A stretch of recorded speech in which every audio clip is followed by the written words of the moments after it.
ఆ కుటుంబాన్ని రక్షించుకోవాలని చేస్తా ఉన్న ఈ తంటాలు ప్రయత్నాలు ప్రజలు గమనిస్తా ఉన్నారు. మీరు రిలీజ్ చేసిన ఈ బుక్లెట్ వల్ల బీఆర్ఎస్ పార్టీ తన పరువు తాను తీసుకున్నట్టు కనబడతా ఉంది.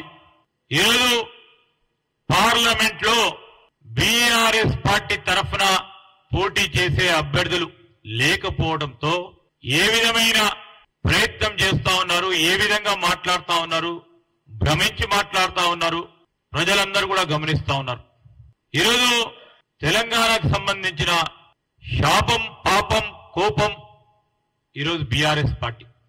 అందుకోసమే జనం కూడా అసెంబ్లీ ఎన్నికల్లో వారిని పీకి పక్కన పెట్టిండ్రు. ఓటమి డిప్రెషన్ లో అధికారం మా దగ్గర లేదు అని అసహనంతో మీరు ఈ ప్రచురణలు చేసి ప్రజలకు వద్దకు వెళ్దామనే ప్రయత్నం ఈరోజు మేము చెప్తా ఉన్నాం. దేవుడు మా పట్ల ఉన్నాడు, ప్రజలు మా పట్ల ఉన్నారు. తెలంగాణకు సంబంధించిన పేదవారి ముఖాల్లో, సామాన్య ప్రజానికాని ముఖాల్లో ఈ 5 సంవత్సరాల కాలం పాటు ప్రతినిత్యం చిరునవ్వు చూడాలని చేసే మా ప్రయత్నంలో మీరు ఎన్ని ఇబ్బందులు పెట్టినా, రాబోయే కాలంలో మీరు ఎన్ని అవరోధాలు సృష్టించినా ఒక ప్రణాళికబద్ధమైన కార్యక్రమం తీసుకుంటున్నాం. ఆర్థిక క్రమశిక్షణతో మేమిచ్చిన ప్రజలకు చెప్పిన గ్యారంటీలు, మా మేనిఫెస్టోలో పొందుపరిచిన అనేక హామీలని తప్పకుండా అమలు పరుస్తాం.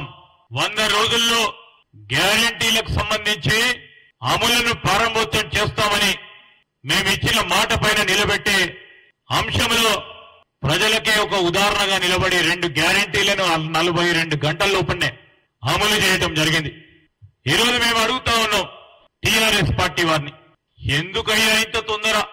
ప్రజలు ఇచ్చిన తీర్పుకు గౌరవించాల్సిన బాధ్యత మీకు లేదా?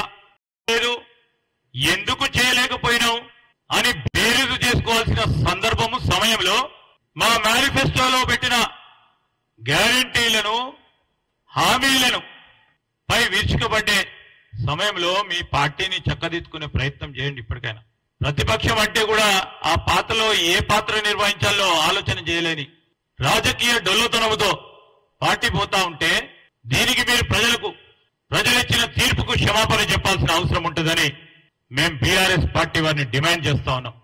ఈరోజు మేము 6.5 కోట్ల మహిళా సోదరులకి, అక్కలకి చెల్లెలకి ఉచిత బస్సు ప్రయాణం విషయంలో వారు మంచిగా సంతోషంగా కుటుంబాలకు సంబంధించి ఫ్రీ బస్సు ఉంది కదా అని ఒక ధైర్యం, ఒక నమ్మకం ఈ కాంగ్రెస్ పార్టీ కల్పిస్తే ఆ నమ్మకాన్ని, ఆ ధైర్యాన్ని వమ్ము చేసే ప్రయత్నంలో కొంతమంది మరి టీఆర్ఎస్ నాయకత్వం కూడా అన్ని ఆలోచన చేసే మా మేనిఫెస్టోను తీర్చిదిద్దడం జరిగింది. దాన్ని అమలు పరిచే ప్రయత్నంలో, కార్యక్రమంలో ఏ ఒక్క నిమిషం కూడా ప్రజలు కోరే మార్పులో మేము ఆ మార్పుకు నాంది పలికి ముందుకు నడుస్తున్న తరుణంలో మీ పార్టీ వ్యవహారాలకు సంబంధించి కూడా మార్పు తీసుకురండి. లేకుంటే రేపు పార్లమెంట్ లో ఒక్క సీటు కూడా రాకుండా, నామ రూపాలు లేకుండా పోతుందని ఈ ప్రజలందరూ కూడా భావిస్తా ఉన్న తరుణంలో మీరు ఈ వ్యవహారంలో మీరు ఆలోచన తీరులో మార్పు రావాలని మేము ఆ భగవంతుణ్ణి ప్రార్థిస్తా ఉన్నాం.